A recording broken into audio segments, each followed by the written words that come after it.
Undoubtedly, the One Piece live action was the most highly anticipated anime adaptation of all time. After all, everyone wanted to see how Luffy's Gomu Gomu no Pistol would really look on screen, right? And to create that scene, the Netflix production team went through some tough times that you can't even imagine. In fact, the entire filming of the One Piece series was filled with amazing details and sensational facts. We're going to tell you all about it right now. Fight scenes and choreography. Certainly the thing everyone wanted to see the most was how the Straw Hat Crew's fight scenes would look against the villains, including other pirates and members of the Navy, as we all know. And this was one of Eiichiro Oda's biggest concerns when signing the contract for the series. There are rumors that the One Piece author even included a clause that the series would only air after his approval. So, the truth is that even after Netflix had set a release date, everything could have been postponed if Oda had said something needed to be changed, as he was not only the creator of the story, but also the executive producer of the series. For this reason, Netflix didn't want to leave room for errors and hired two of the biggest names in action and fight choreography. One of them is Franz Spielhaus, who worked on numerous action films and also had on his resume the fact that he was the stunt coordinator for Black Sails, a pirate series filmed in the same location as One Piece, which we'll talk about shortly. And in addition to him, the master swordsman Koji Kawamoto, who was responsible for the sword scenes in John Wick 4. That gives you an idea of how high the level of expectation was. The detail is that, to make the series as realistic as possible, actors Inaki Godoy, Emily Rudd, Taz Schuyler, Jacob Gibson, and McKinyu had to perform their own action and fight scenes. In the case of McKinyu, who had already participated in adaptations like Samurai X and Saint Seiya, it was a bit easier. Even so, he needed 3 months of training to master, in quotation marks, Zoro Santoryu style, and bring it to the screen as confirmed by choreography master Koji himself. McKinyu always had great sword skills, so we trained him to make them even better. But for all the actors to perform their scenes perfectly, a team of stunt doubles, along with the choreography supervisors we mentioned, had to create the fight sequences with millimetric perfection so that the actors themselves could shoot the scenes.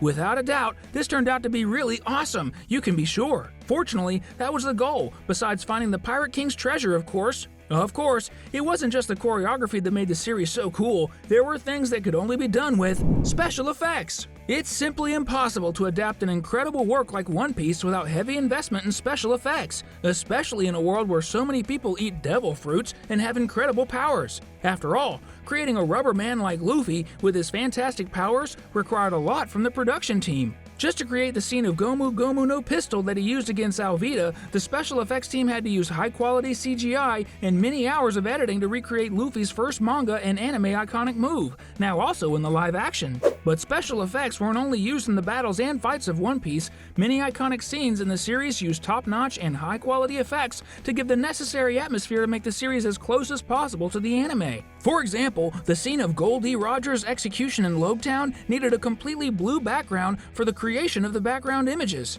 Behind the execution site stood imposing historical buildings in a place known as the City of Beginnings and Endings, as it was also where the Pirate King himself was born. And if you, just like us, want to finally know what the One Piece left by Gold D. Roger truly is, comment down below, #pirate, so we can find out how many curious folks are watching this video. While we haven't discovered it yet, let's keep enjoying One Piece and its special effects. One of the effects in the series that had to be done was because throughout several scenes, the actors needed to use steel cables to perform movements similar to those in the anime, and they had to be removed with computer-generated effects to look exactly the way it should, and the way Oda, the manga's creator, would surely approve. Not to mention that super cool scene with Mihawk simply destroying Don Krieg's ship with his legendary sword.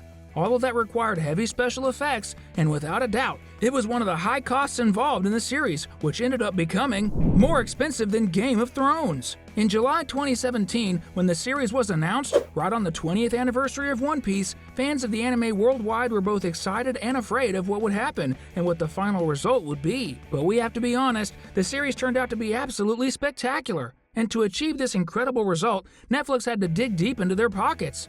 According to estimates by specialized websites, the streaming giant spent $144 million on the 8 episodes of the first season of One Piece. That's an average of $18 million per episode, Wow, that was certainly a lot of money, even more than what was spent on the highly acclaimed series of all time, Game of Thrones, which averaged $15 million per episode in its final season, making One Piece simply one of the most expensive series in history. The coolest thing about all this is that a good portion of this money was spent on sets that were in one of the most amazing places in the world, filming in South Africa. Practically all episodes of the series were filmed in studios located in Cape Town, South Africa, one of the country's capitals. Was it chosen there because perhaps the Pirate King Goldie Roger hid the One Piece there? As much as I'd like that to be true, it's not the case. The picturesque location was chosen because it's a coastal city, making it easier for boats to access the filming location. After all, it's a series about pirates, so the city also became the ideal place to film One Piece because there were already massive water tanks and ships built there, which were used in the production of another pirate series called Black Sails, which coincidentally ended in the same year One Piece was announced, in 2017.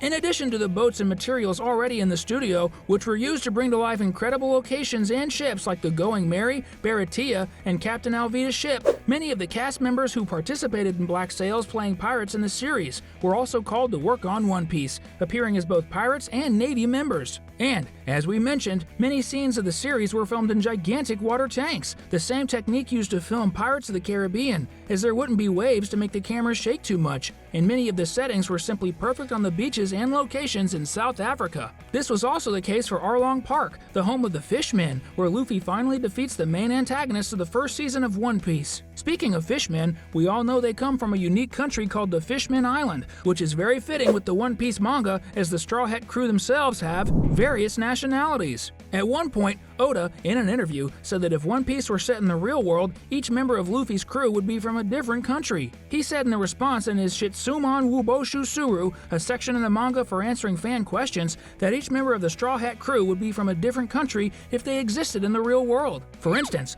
Luffy would be Brazilian, probably because of his joyful nature. Zoro would be Japanese due to his katana skills. Sanji would come from France, the land of the best restaurants. Nami would be from Sweden, an excellent navigator like her Viking ancestors. And Usopp would be from Africa, due to his energy and vibrancy. Interestingly, something very similar happened on the set of the series, as the main cast members themselves come from different countries. For example, our protagonist, Inaki Godoy, who plays Luffy, is not Brazilian, but he maintains Latin roots and hails from Mexico. Taz Skylar, who portrays Sanji, the cook of the Straw Hats, is not French, but he was born very close to there, as he is half Spanish and half English, the two countries closest to France. Jacob Gibson, while not African, has his country's history directly linked to the cradle of humanity, as he hails from Jamaica in the Caribbean. Makinyu, who brilliantly plays Zoro, is Japanese, has starred in several anime and manga adaptations, and his father was none other than the great fighter Sonny Chiba, who starred in various martial arts films like Kill Bill. And lastly, we have Emily Rudd, who is American and portrays Nami with finesse. The interesting thing about Emily is that long before she played Nami, she used to post on her social media about One Piece and other anime, showing a bit of her otaku side, which came in handy when playing the greediest of the Straw Hats. The truth is, we don't know if it's coincidence or destiny, but just like in the world of One Piece where the Straw Hats have various nationalities, it's the same in the series. And that's definitely a good sign, and honestly, I hope there will be more and more seasons adapting all the other arcs of One Piece that are yet to come, which are many. That's everything that happened behind the scenes in the One Piece live action. But your journey doesn't end here. You can still keep searching for and watching super cool videos, like these two that are popping up for you right now.